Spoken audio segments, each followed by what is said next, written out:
Pernah nggak sih Anda mikir gimana caranya dunia fisik yang kita lihat dan sentuh ini nyambung sama dunia makna yang lebih dalam, yang nggak kelihatan? Nah, dalam beberapa menit ke depan, kita bakal coba bedah sebuah peta realitas yang luar biasa yang menawarkan 3 jembatan buat menghubungkan keduanya. Ini kan pertanyaan kita semua ya, gimana cara menjembatani apa yang bisa kita pegang dengan apa yang kita yakini, antara hidup kita sekarang, di sini, dengan apa yang menanti kita nanti? Ternyata pemikiran Islam itu menawarkan semacam cetak biru untuk menjawab pertanyaan itu. Konsepnya diibaratkan sebagai 3 jembatan fundamental. Ini adalah 3 jalur yang menghubungkan berbagai lapisan eksistensi, dan sekarang kita akan menyeberanginya satu persatu. Oke, jembatan pertama kita namanya barzah. Ini adalah penghubung antara dunia kita yang sekarang dengan apa yang menanti di depan, sebuah alam antara. Jadi, apa sih barzah itu sebenarnya? Secara harfiah, artinya pemisah atau penghalang. Ini adalah sebuah realitas perantara, sebuah fase transisi setelah kematian, tapi sebelum hari kebangkitan. Anggap aja kayak ruang tunggu antara dua dunia. Dan ini bukan konsep yang asal-asalan loh. Al-Quran sendiri secara eksplisit menyudutkannya. Ayat ini menegaskan adanya sebuah fase penantian yang nggak bisa kita hindari setelah hidup di dunia ini selesai. Nah, ini bagian yang paling menarik menurut saya. Barzah ini punya sifat ganda. Di satu sisi, dia berfungsi seperti firewall komputer. Satu arah, tegas. Kita nggak bisa balik lagi ke dunia buat benerin amal. Tapi di sisi lain, dia juga sebuah saluran. Doa dari kita yang masih hidup, amal jariah, itu semua bisa menembus dan sampai ke mereka yang ada di sana. Keren kan? Oke, sekarang kita pindah ke jembatan kedua. Namanya alam al-mithal atau alam simbol. Ini adalah dunia di mana makna-makna murni itu seolah-olah dapat alamat fisiknya. Tempat di mana ide-ide abstrak mengambil wujud simbolis. Jadi, alam al-misal atau alam imajinal ini posisinya di tengah-tengah antara yang murni fisik dan yang murni spiritual. Disinilah mimpi para nabi, visi orang-orang soleh, dan bahkan ayat-ayat simbolis dalam kitab suci itu bermanifestasi. Ayat ini ngasih kita gambaran gimana realitas yang lebih dalam, yang disebut malakut atau tanda-tanda keagungan bisa disaksikan. Ini adalah pengalaman memasuki alam al-mithal, yaitu ketika kita bisa melihat makna di balik bentuk fisik.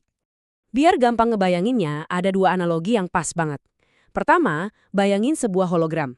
Setiap potongan kecil dari hologram itu berisi gambaran utuh dari keseluruhannya. Nah, begitulah alam al-mithal. Setiap simbol di alam semesta ini adalah pintu gerbang menuju kebenaran universal. Kedua, dia itu kayak hard disk simbolis alam semesta yang nyimpen semua makna-makna agung. Nah, jembatan kita yang terakhir, dan ini yang paling praktis, kias. Inilah yang menghubungkan prinsip-prinsip abadi dari teks suci dengan kehidupan kita sekarang yang terus berubah. Kias itu sebuah alat intelektual yang brilian banget dalam hukum Islam. Ini adalah proses penalaran pakai analogi. Jadi, kita ambil hukum dari kasus yang udah ada di teks suci, terus kita terapkan ke masalah baru yang mirip. Kuncinya adalah menemukan kesamaan alasan atau penyebab hukumnya, yang disebut illah. Dan landasan spiritualnya kuat banget.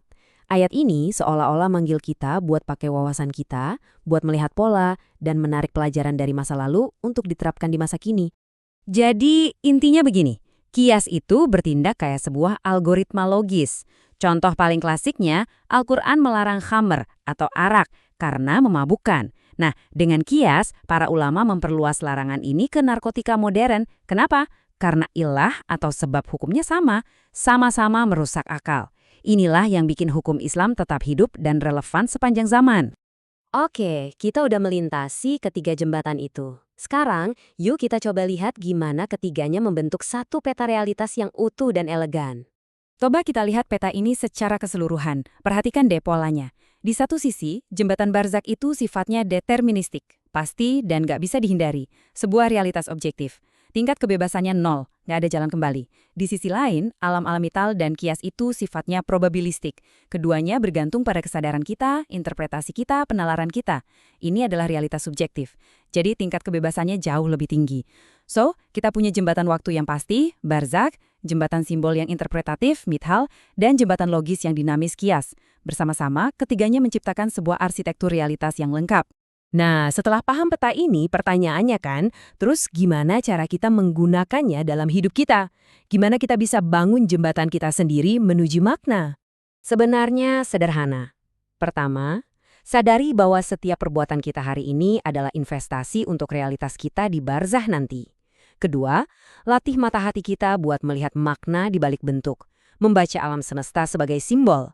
Dan ketiga, gunakan penalaran analogis dalam mengambil keputusan sehari-hari supaya kita tetap berpegang pada prinsip. Yuk, kita ambil jeda sejenak, coba resapi doa-doanya ini. Untuk terhubung dengan barzah, kita mendoakan yang telah pergi. Allahumma gfirlahu warhamhu. Ya Allah, ampunilah dia, rahmatilah dia. Untuk alam al-mital, kita memohon agar bisa melihat lebih dalam. Arinal haqqa haqqon. Ya Allah, tunjukkanlah kepada kami yang benar itu tampak benar. Dan untuk kias, kita meminta petunjuk. Allahumma alhimni rushdi. Ya Allah, ilhamkanlah kepadaku kecerdasan.